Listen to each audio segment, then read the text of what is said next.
The following program will make you want to grow things and experience new and wonderful dreams about your plants, garden, and garden design. Listener participation is always strongly advised.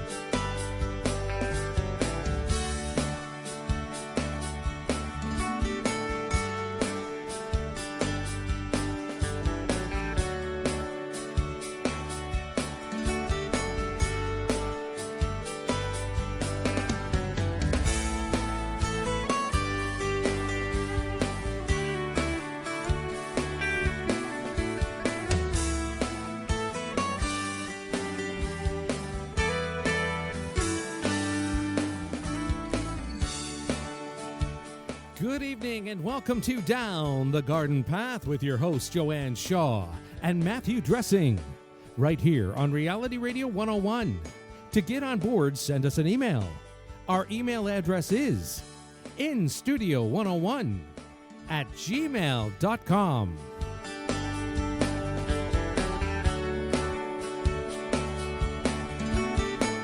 And now, right to your hosts of Down the Garden Path, Joanne Shaw and Matthew Dressing.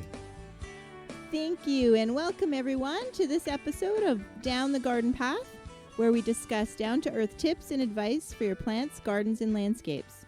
As landscape designers and gardeners, we think it is important and possible to have great gardens that are low maintenance, and we want to help you to make it happen. I am Joanne Shaw, landscape designer and owner of Down to Earth Landscape Design for the past 11 years. It is currently a design-only business here east of the GTA, and Down to Earth will be offering garden maintenance come this spring. With me is Matthew Dressing. Good evening, everyone, and welcome to Down the Garden Path. I am Matthew Dressing, horticulturist and landscape designer and owner of Natural Affinity Designs. Natural Affinity is a landscape design and garden maintenance firm servicing Toronto and the eastern GTA. Each week, Joanne and I do enjoy doing Down the Garden Path, bringing you interesting, relevant, and helpful topics to help you achieve a great garden. We learn right along with you from each other, from our research, or from the guests that join us here every week, or regularly. Yes, regularly. Not every week. So we always welcome your questions via social media and emails, not by calls this evening, because we do have a guest this evening. That's right. Who is joining us through a call. Excellent. And so thank you, everyone, for once again joining us down the garden path. And we're really excited. This is normally our segment where we talk about February. We would talk about February in the garden. And since we can't really garden, we're talking about indoor gardening, more specifically orchids. Right? So. Exactly. And so this evening we have Manuela Poli. She is part of the Southern Ontario Orchid Society group. And Manuela, just a little bit about her. She has a degree in arts from York University. Her horticultural interests were developing later in life, and she eventually went to George Brown College for her garden design certificate. She's done many different courses in horticulture, different classes, grafting, design, trove making, pruning, just to name a few, and is an avid gardener and a collector of far too many plants. She's also a member of not only the Southern Ontario Orchid Society, but the Ontario Rock Garden and Hardy Plant Society, as well as a member of the Toronto Bonsai Society. Her other passions include wildlife, the environment, and habitat conservation. Welcome to the show, Manuela. Thank you very much to you both. Welcome. Thanks for having me on. Oh, you're welcome. Well, I can see a bonsai show coming up, too, so that'll be an interesting one to talk about. But I'm so excited to learn more about your Orchid Society. Yes, thank you. Yeah. So how did you find your way to the Orchid Society? Well, my first orchid show that I attended purely as a visitor was approximately 7 years ago.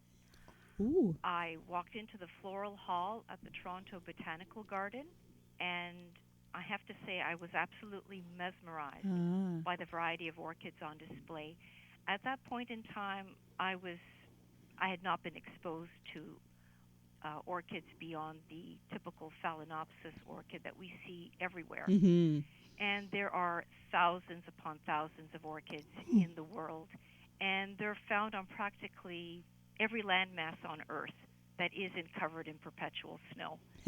And, for example, there's Ecuador, Brazil, Puerto Rico, Costa Rica, India, Asia, and it's a very multicultural plant. It unifies people, which I thought was quite wonderful. And we're such a multicultural city, and orchids are there. I mean, they're there for everyone to enjoy. And that's what our show does. It brings a lot of different people together, and the society does as well. Excellent, as you can see yes. by our membership. So we're going to talk a bit more about the show, but we did want to let our listeners know that please email in your orchid questions or any questions that you have, or just even say hello. We're at instudio101@gmail.com. And Manuela's been very gracious with some free passes to the show, and that we're going to be telling you about in just a minute. So please, we'll raffle those tickets off from all the emails that we receive. So why don't you tell us a little bit more about the show? Okay. Well, it's around Valentine's Day every year, as close as possible to it. This year, it's on Saturday and Sunday, February 10th and 11th. It's from 11 a.m. to 5 p.m. It's at the Toronto Botanical Garden, which is at Lawrence and Leslie in Toronto. Let's see. There's about 6,000 square feet of exotic orchids on display. Really? And for the low admission price of only $12, you get to see all these orchids on display. Wow. There's also the plants, and the exhibits are part of a competition, which is judged upon. All these plants and the exhibits are judged, and that takes place on the Saturday morning before the show opens to the public. And there are over 100 classifications, best display, best Phalaenopsis. It just goes on and on. Right. Let's see, we have about 18 vendors that you can purchase plants from. Okay. All the supplies to grow your orchids in, art and photography displays. Also for sale are orchid-related gift items. And let's see, the exhibitors come from all over Ontario. We have them also from New York, Montreal, also from Ecuador. So this is a well-established show then? Absolutely. It's probably the largest in Canada. Really? And wow. We also have free talks and demonstrations. Oh, my goodness. That are also included in the admission price.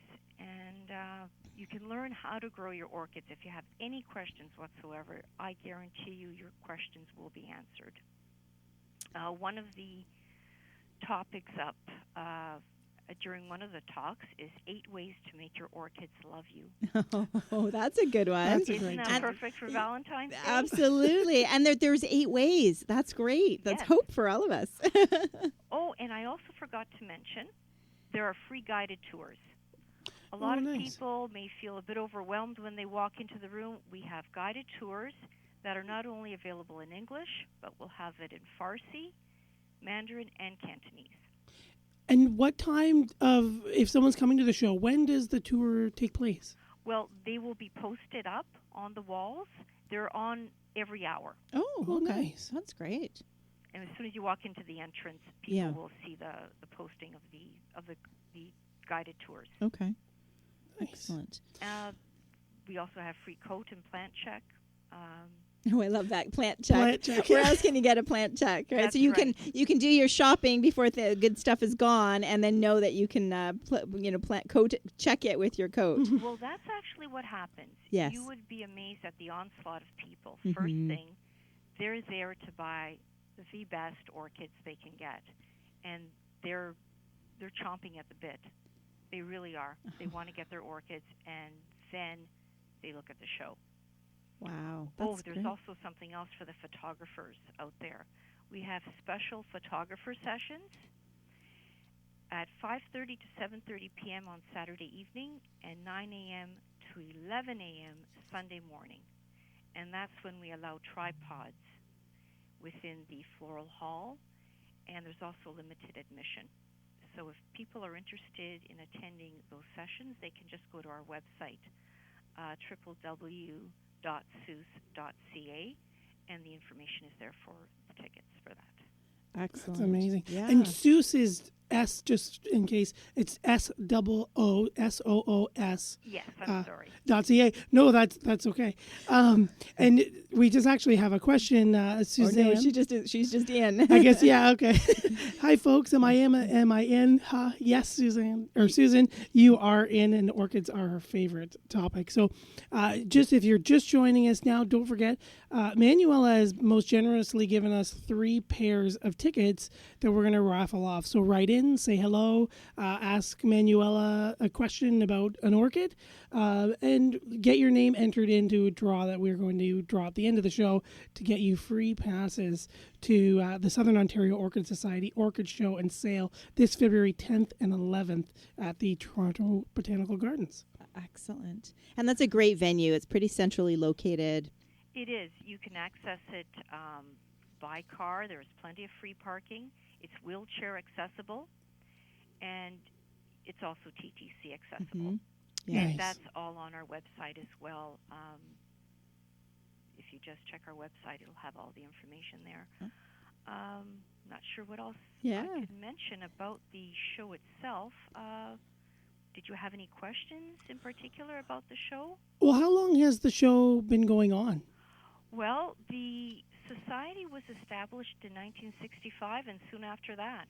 Wow. And the main objective of the society is orchid and habitat conservation and education. Okay. And it's all there for everybody to find out about. And so the funds raised go back to that? Yes. Yes. For the last 20 years, we've typically donated between $5,000 and $10,000 per year towards conservation. And we work very closely with the Nature Conservancy of Canada.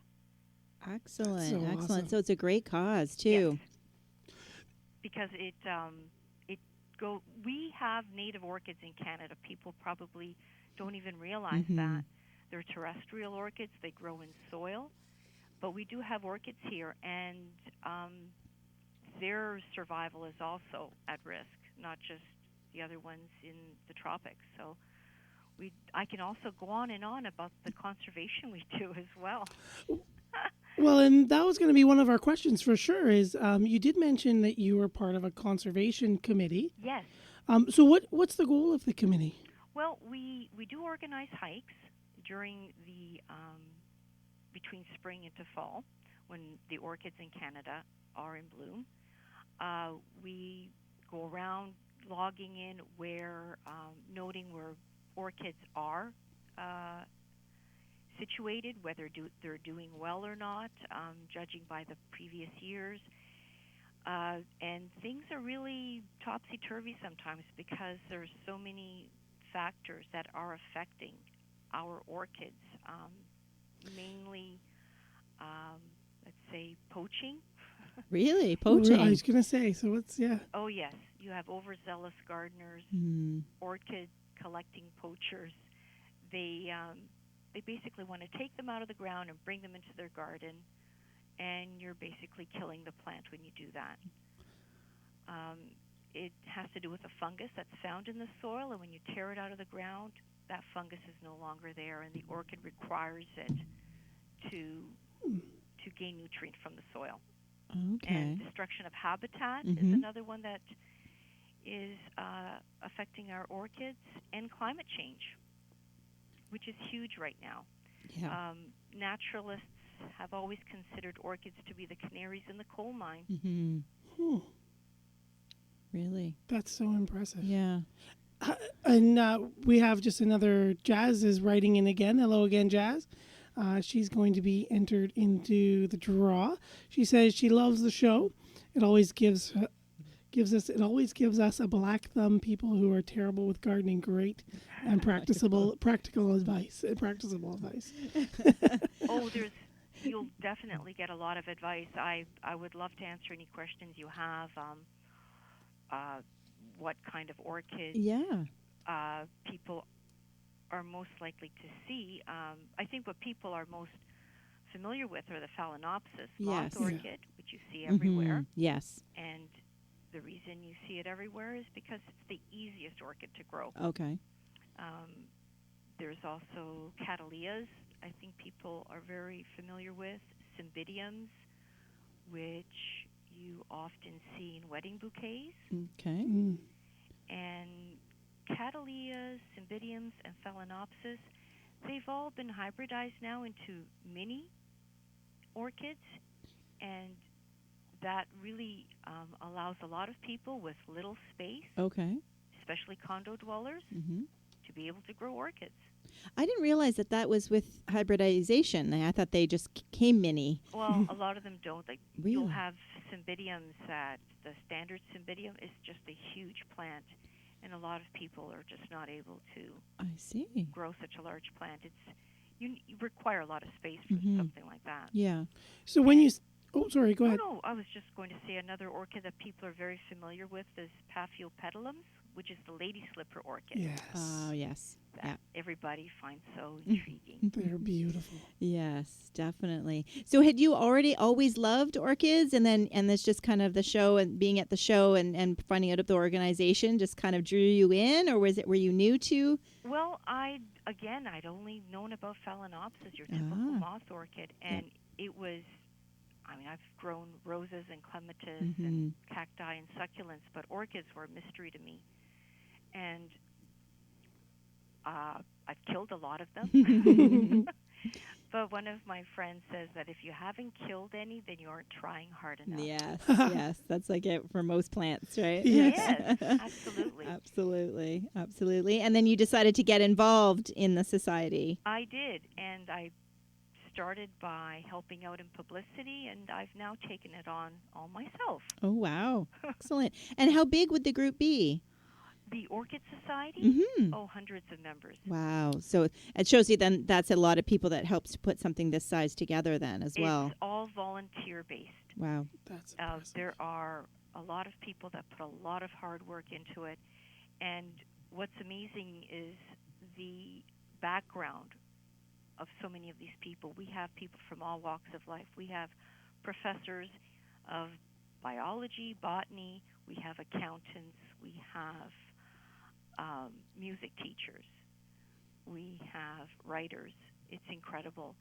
But orchids are their passion. And you can tell by the way they grow these beautiful plants. They're just exquisitely grown. You'll be amazed at the quality of plants at this show. Nice. Plants that you would never see all together under one roof at any other time. It's a cheap way to see the world. Yeah. Well, we're so lucky to be so close. I apologize for our U.S. listeners that may not have that chance, but it sounds like it'd be a worthwhile trip to Toronto at another time, right? I would hope so. Yeah, definitely. Because we do have some listeners in the U.S. that's great to know about an event like this that happens annually, that they can plan for it.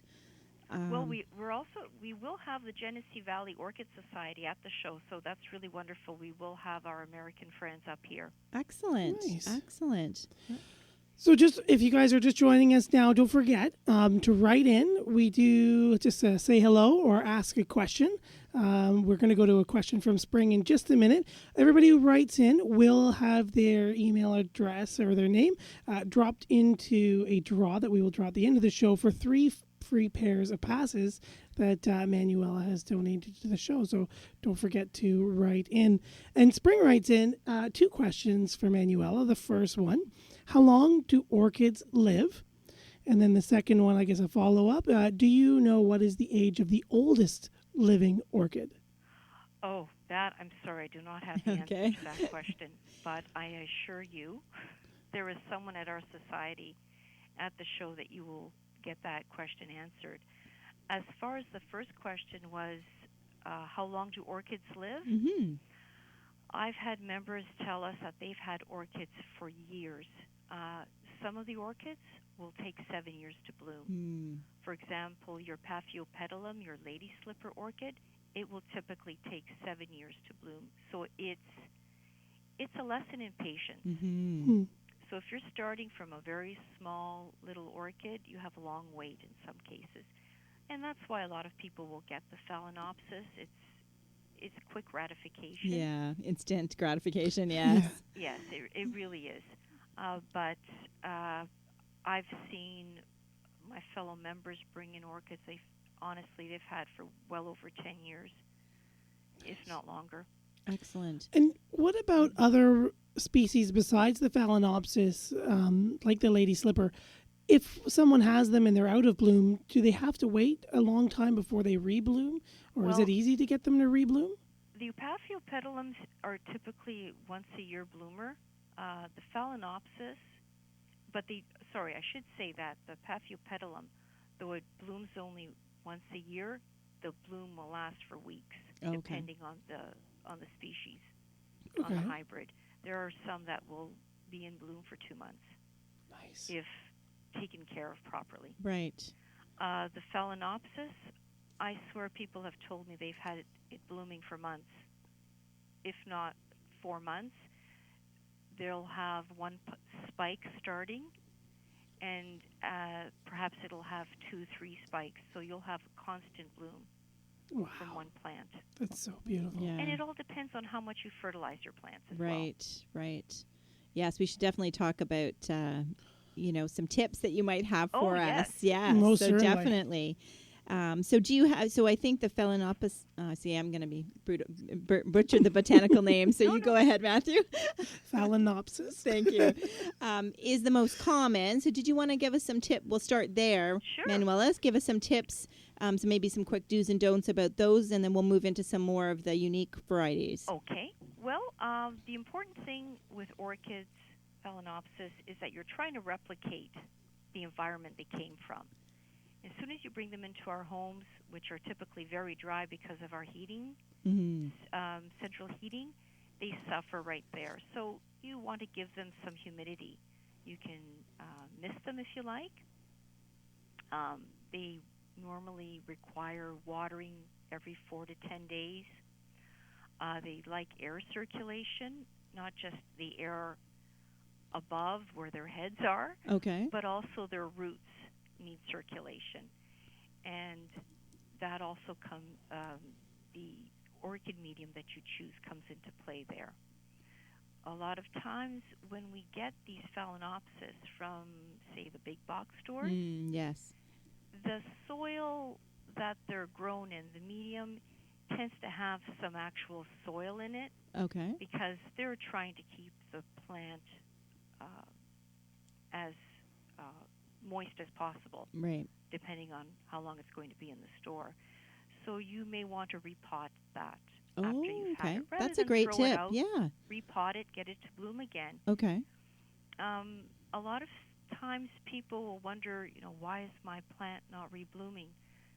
There's nothing wrong with gently taking the plant out of the pot and see what's happening underneath. If the roots are healthy or not. Cut away anything that looks kind of mushy. A really good trick one of my friends always uses is hydrogen peroxide.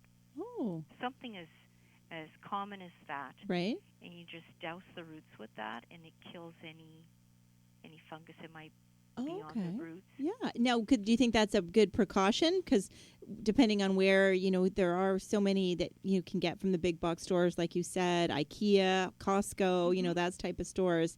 So it would be safer, especially if you've got other existing plants, to kind of maybe do that sterilization or that cleaning? Hydrogen peroxide is wonderful for any plant.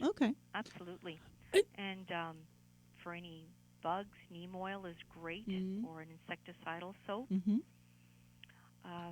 Let's see, temperature for orchids. Most orchids grow quite well between 14 and 29 degrees Celsius. I mentioned humidity already. Let's see. Light. Light is something that is very important with orchids. different orchids require different light intensities. Okay. And one little tip I have for that, the thinner sword-like leaves on an orchid Okay. usually require more sun than your thicker, fleshier leaves, like a phalaenopsis. Oh, that's interesting. Mm. So the thinner require more light. Yes. Okay. But when you say light, you're not talking, like a south or west facing window, are Yes. you? That bright? Oh, yes. Oh, okay. Now, in the summertime, a lot of people bring their plants outside. Mm-hmm. They get a lot of air circulation in the summer. The important thing to remember, if you are bringing your orchids outside in the summer, if you can, bring them in the north side of the house Mm-hmm. or protect them from intense sunlight because that will scorch them. Any direct sunlight Right. like that. Yeah. And I've learned that from experience. Well, we all have. I mean, well, because most of the house plants, everybody thinks it's tropical, that they can be outside. Well, they're usually under a canopy. Yeah, that's right. They're right. Right. Really understory plants, aren't they? Absolutely. They're growing on trees, so sometimes it's hard to imagine that the plant that we're growing in our house that actually grows on a tree Yeah. in a rainforest. Yes. Yes. These are some great tips. So again, I wanted to remind our listeners to please email in a question or two or just say hello to be entered into a draw for tickets to the Southern Ontario Orchid Society Orchid Show and Sale that is happening February 10th and 11th. So I know between Matthew and I, we've got lots of orchid questions, but I'm sure our listeners do as well. What would you say the second most popular orchid is? I would probably say the one that people associate very quickly with is the Paphiopedilum, the lady slipper orchid. I think people just find them very intriguing.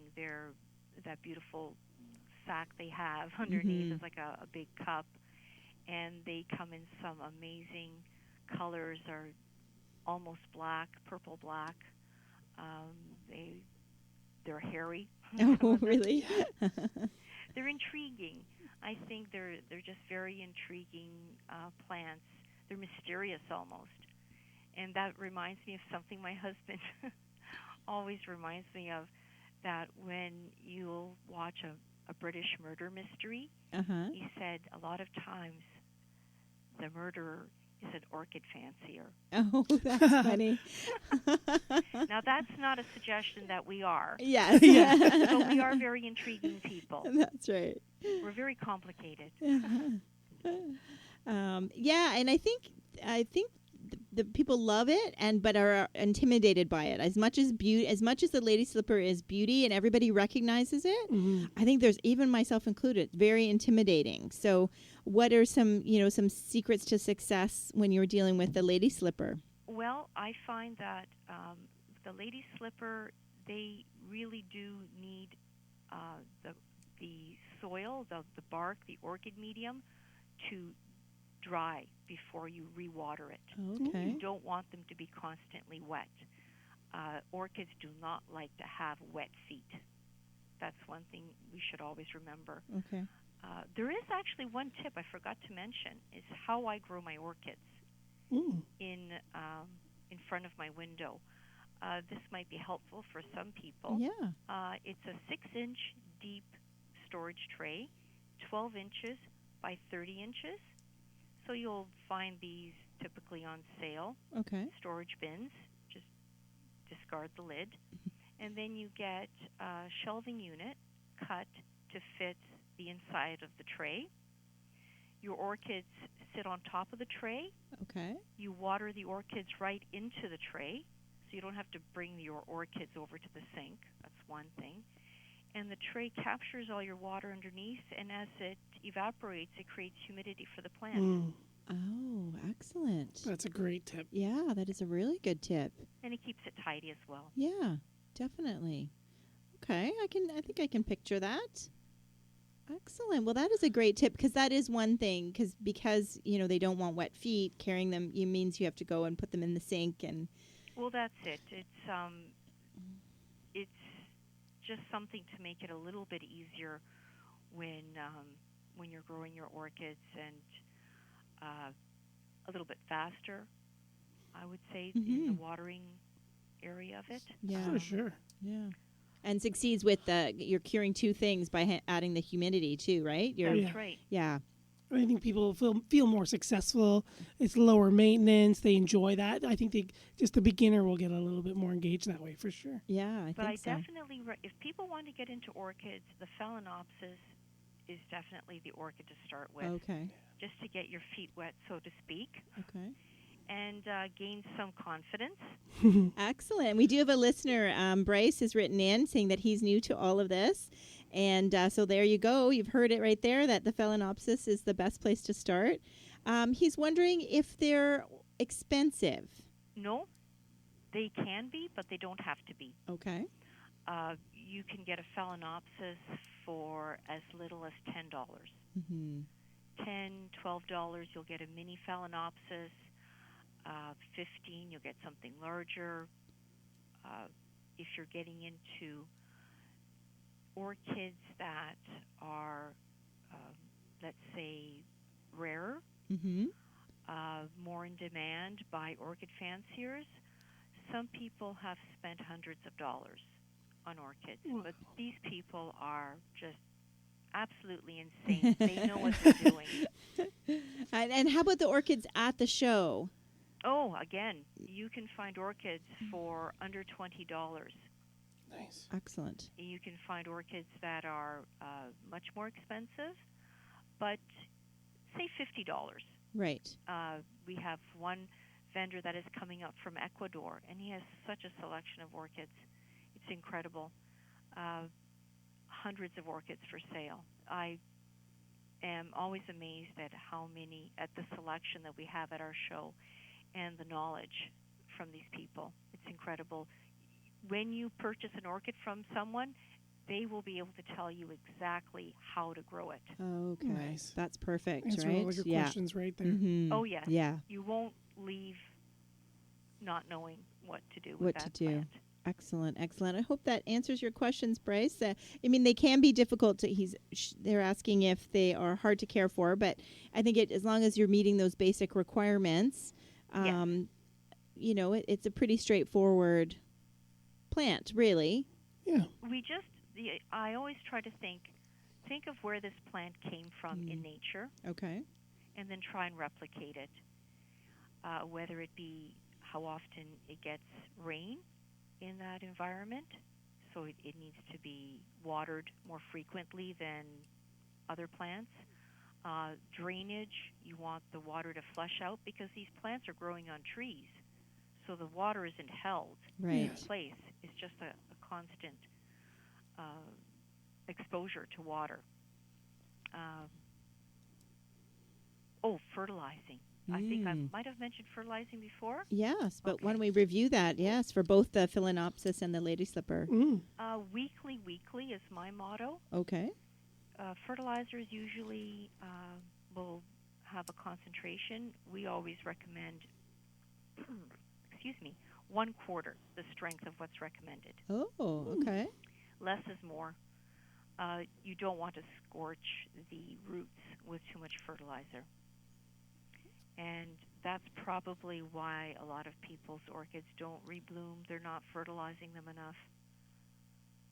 And is there just a general fertilizer, or is there going to be like a green leafy when it's in leaf? It's going to get a food, and then it's going to get a flowering food later. No, just the regular flowering fertilizer is really all you need.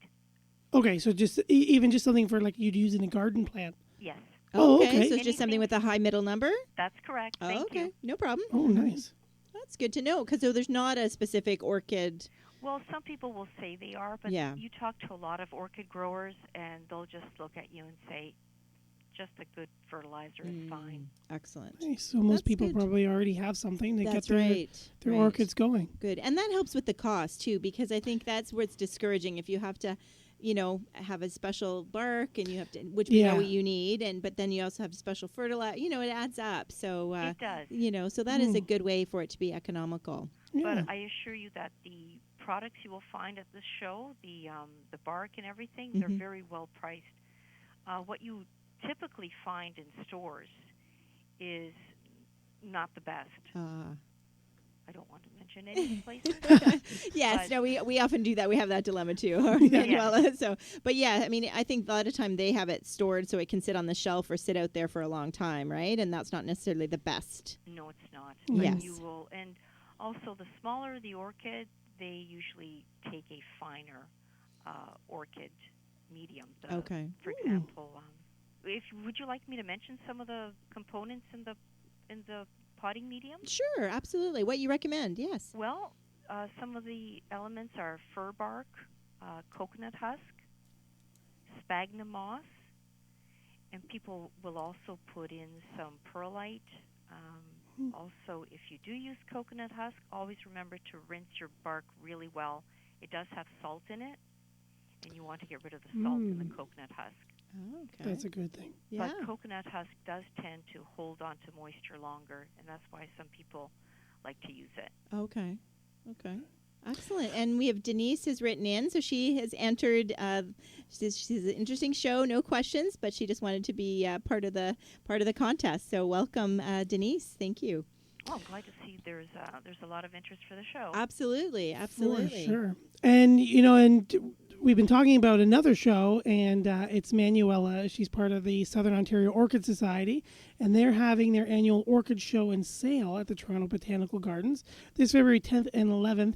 And don't forget, if you're just joining us, write in, say hello, ask an orchid question, and have your name and email address entered in for a draw for a pair of free passes.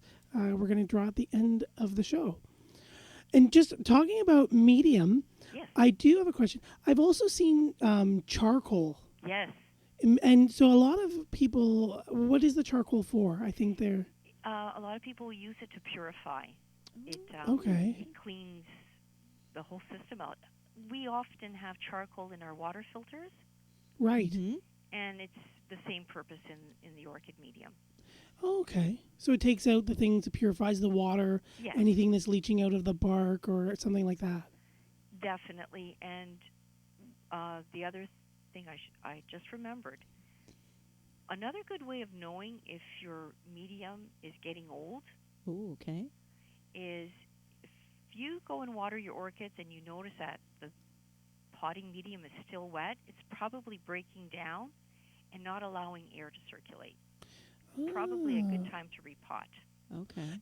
And how often would you want to repot an orchid or replace that media? Once a year. Once a year? Some Okay. people will go twice, every 2 years, but on average, once a year. And would you necessarily be going up a pot size? I was just going to ask that exact Not question. necessarily. Okay. Orchids like to be, a lot of them like to be pot bound. Right. I've noticed that, and I've tested that myself. I've looked at orchids, and this is with Phalaenopsis.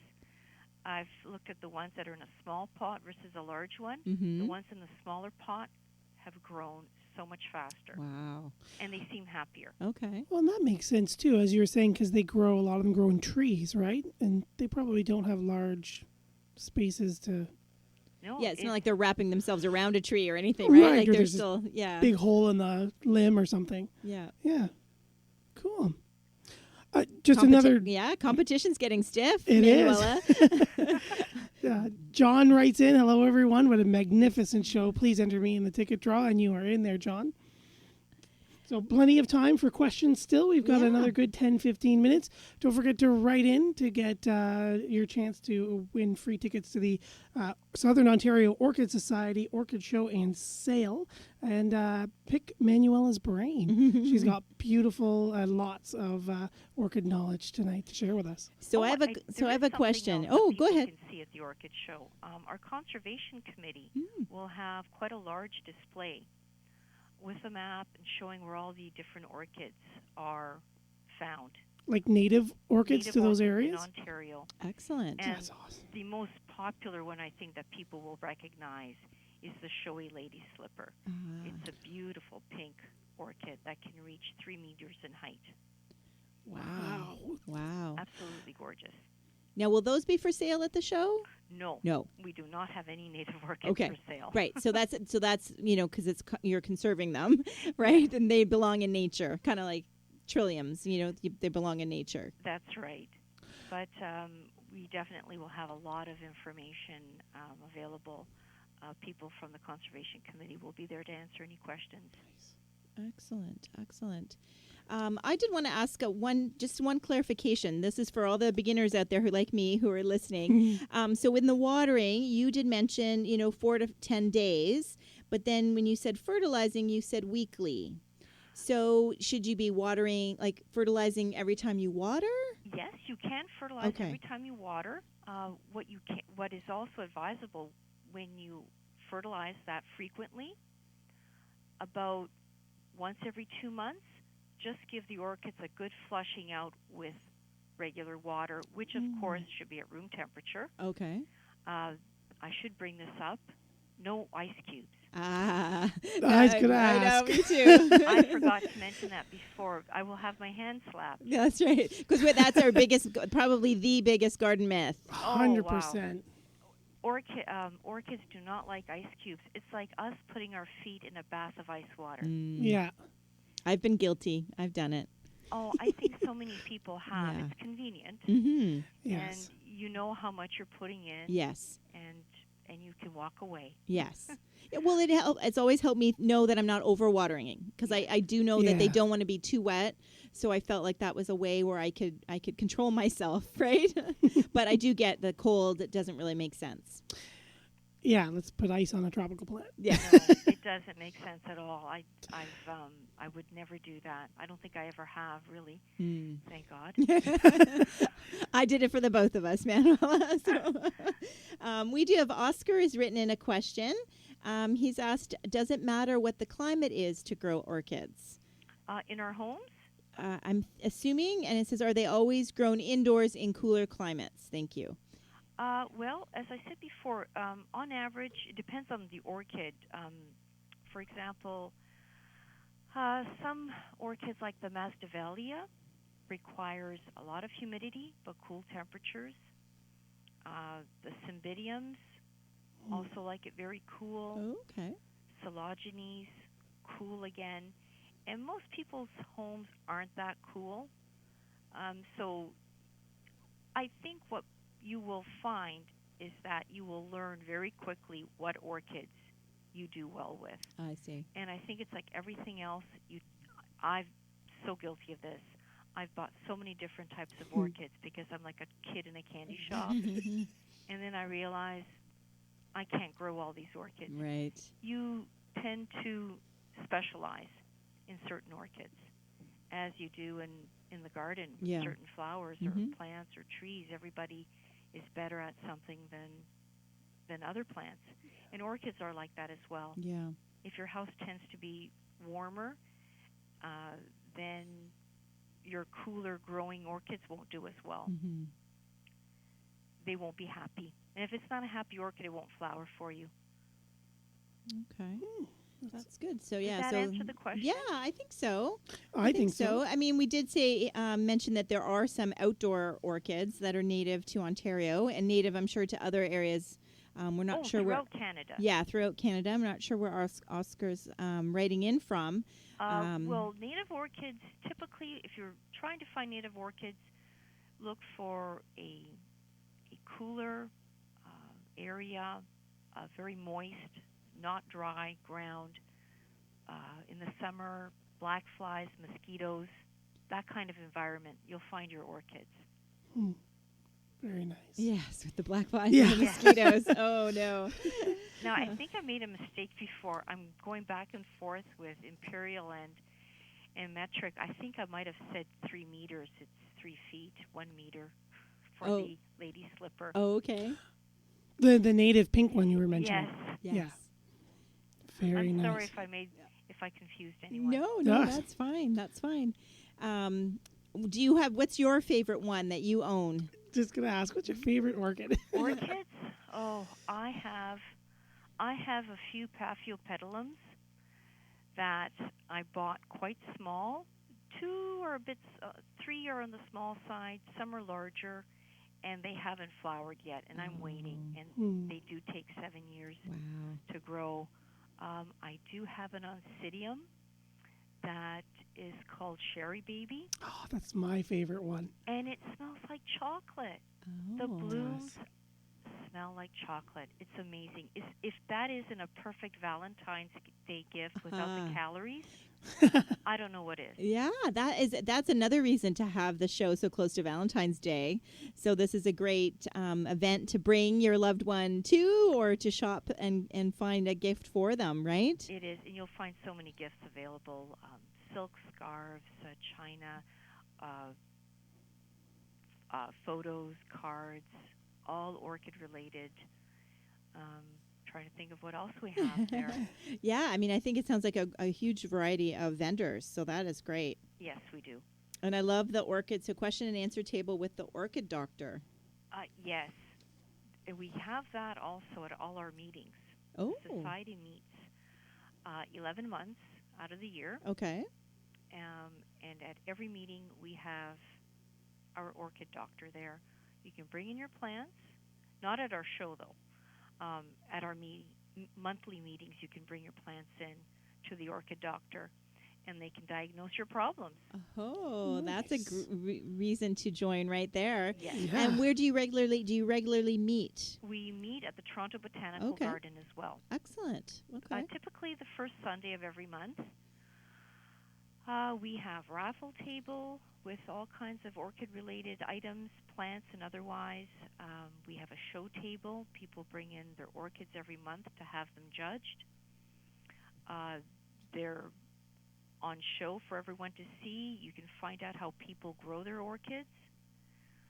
It's a great way to learn. That's what I find absolutely unbelievable about our society. The breadth of knowledge is staggering. You can ask anybody about anything, and they'll have your question answered. Excellent. Excellent. So if our listeners wanted to find out more about the society, is there a website? Yes, www.S.O.O.S.ca. Excellent. Oh, I Excellent. should also mention every month 9 out of the 11 months meetings, we have a guest speaker, Okay. and a lot of them come from around the world. And Wow. always speaking about orchids? Always speaking about orchids. It's incredible. I know, silly question, I know. No, there isn't any silly question. Excellent. So Gloria is just joining us, and she's asked that the Orchid Show sounds incredible, and how many years has it been going on? And we already chatted about that. We said almost since its founding in 1965. That's correct. Yeah. And So it has grown over the years, and I think it will continue to grow if we continue getting more and more people involved right. and interested in orchids, habitat conservation. I think it's so important. I can't stress enough how orchids are a unifying plant, bringing so many different cultures together and so many different backgrounds together. It's wonderful. Excellent, excellent. And it's a great, for all of us gardeners, it's great to have something for the inside the garden at this time of year, right? Or inside homes and gardens. Well, that's it. You're always dreaming about spring coming. Mhm. Well, just come into the Orchid Show, and it's quite a break from the winter. That's right. Yeah. That's It right. really I can't is. imagine. I'm so looking forward to it. I'm planning on coming and bringing a friend. When I posted it on Facebook, I had girlfriends say, "Can I come? Can I come?" So, Oh, please do. yeah. So definitely looking forward to it, Manuela. Me too. I think we're so excited that you could join us today to talk about it. Our listeners can follow you follow the Society on Facebook as well as your website. Yes. You'll be able to find the links on our website Okay.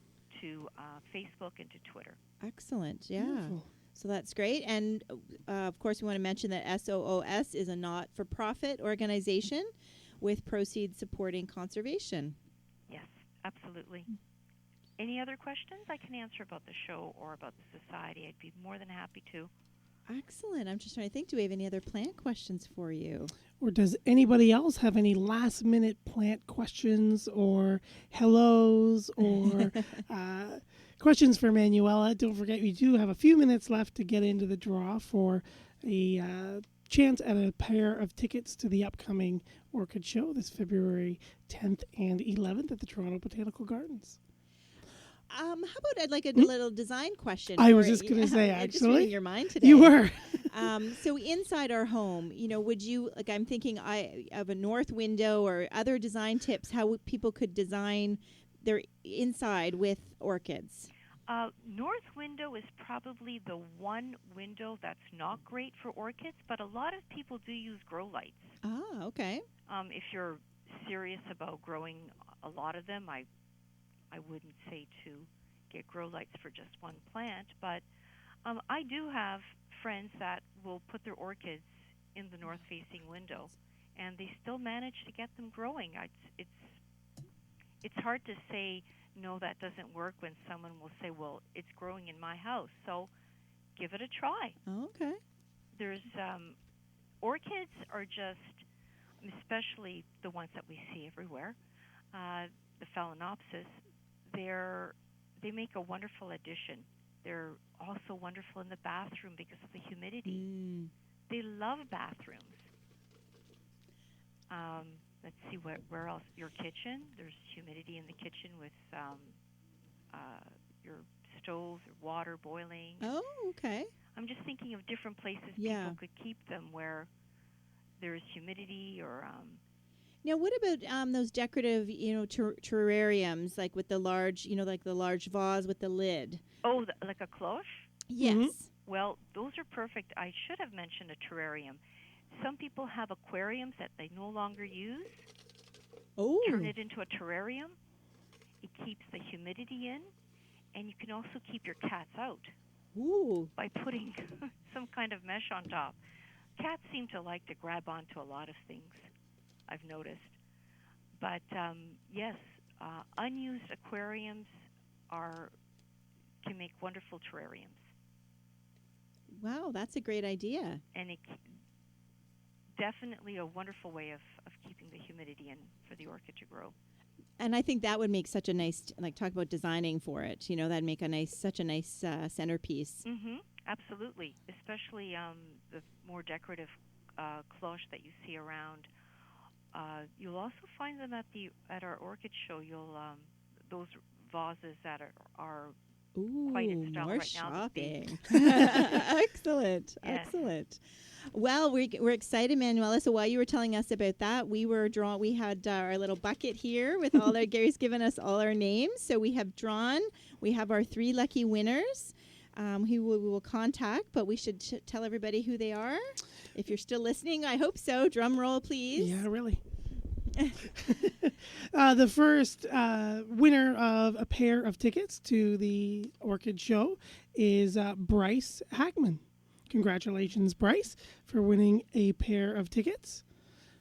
Yes, excellent. Congratulations. Congratulations. I wasn't sure if you wanted to read the next name. No, it's okay. Winner number 2 is Gloria Randall. Congratulations, Gloria. You two have won a pair of tickets. And I'm excited for this one because the first person who wrote in was Susan Triffle. And Susan, you did win as well. So congratulations. And Manuela, we thought the best thing would be for these. We'll get you these names, and you would have the tickets weighed, kind of like a will call booth. They'll kind of come to the show, and you'll have an envelope with their passes. Absolutely, I'm so glad to hear that people were interested. Oh yeah, absolutely. In the Orchid Show, we're always trying to get new blood in. It's so important to have more people interested in nature. Yes, most certainly. Especially in a city that's becoming so built up as Toronto is. Yes, for sure. And I think sometimes I'm always guilty of this too, is you find out about events like this after the fact. Yes. And then you forget about it for next year. So the more we can, and that's what we love doing here on Down the Garden Path, is talking about these events and promoting them and promoting these topics. Well, it's a wonderful show. I'm so happy to hear that you were willing to have us on like this. Oh, yeah. Excellent. Well, we're happy, especially for February. Or for January, and to talk about this in February. I think it's a great topic. And I think there's a lot of interest, and I think a lot of fear. And so I'm hoping that we, relax to some people, and there's nothing to be feared for growing orchids, right? There's nothing to be afraid of. We're there to dispel all fears of growing orchids. Excellent. Absolutely. Excellent. Well, thank you so much. Good luck. I'm sure there's lots to do as you lead up to the show in the next couple of weeks. But we want to thank you very much for donating those tickets, and thank you very much for being on today. Yeah, thank you very, very much, Manuela. Thank you to all of our listeners who sent in questions. Thanks for everyone who didn't, just for listening. And thanks for joining us here on Down the Garden Path. Thank you very much. Okay. Bye for now. Good night. Good night. Wow, that's great. Lots to talk about, and I'm very excited about going to the show. Yes, it sounds like a fantastic, fantastic show to go to. I have never been. No, nor have I. No, yeah. So I really look forward to it. It'll be really exciting. Excellent. And we do want to thank everybody for writing in and listening, for those who didn't write in, and let you know that you can always find us social media. So my website is downtoearth.ca with a number 2. And my social media links are there as well, with Facebook, Twitter, and Instagram. Yeah, and you can find me at naturalaffinitydesigns.ca. And just like Joanne, you can find links to my Instagram and Twitter account there. And you can always write both of us if you have any other questions or comments or ideas for topics that you might want to hear us talk about on Down the Garden Path. Absolutely. And if you didn't see the whole or listen to the whole show, I will put up the recording on the website, as well as available on Apple Podcast as well. So you can always, whatever your podcast app, whether it's iTunes, Apple Podcast, Overcast, different things like that, you can search for Down the Garden Path, and you can find out more about this show, or you can listen to this show again, or any of our past shows. So please go on there and check that out. I know it used to be iTunes, and they've just recently calling it Apple Podcasts, so people kind of know it by both ways. Oh, okay, I didn't know that. Yeah, so it's kind of a new change in the podcast world. And we've got some great shows coming up, don't we? We do. We have, and where is it here? So February 5th, we have Lisa. I'm sorry, Lisa. I will get it right next week. With us, joining us from Hortus TV. And on February 12th, we have Bob Reeves from Root Rescue, talking everything, getting to the root of everything. That's right. Yeah. All those microorganisms and things like that. He's going to really. That's right. So lots to talk about. So we've got some exciting things coming up.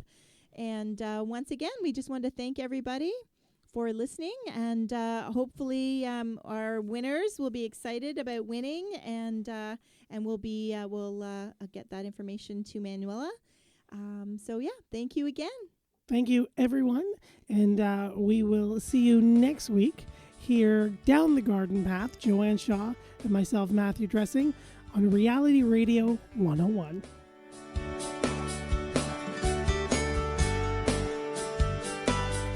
Thank you for listening to Down the Garden Path with your host, Joanne Shaw and Matthew Dressing, right here on Reality Radio 101.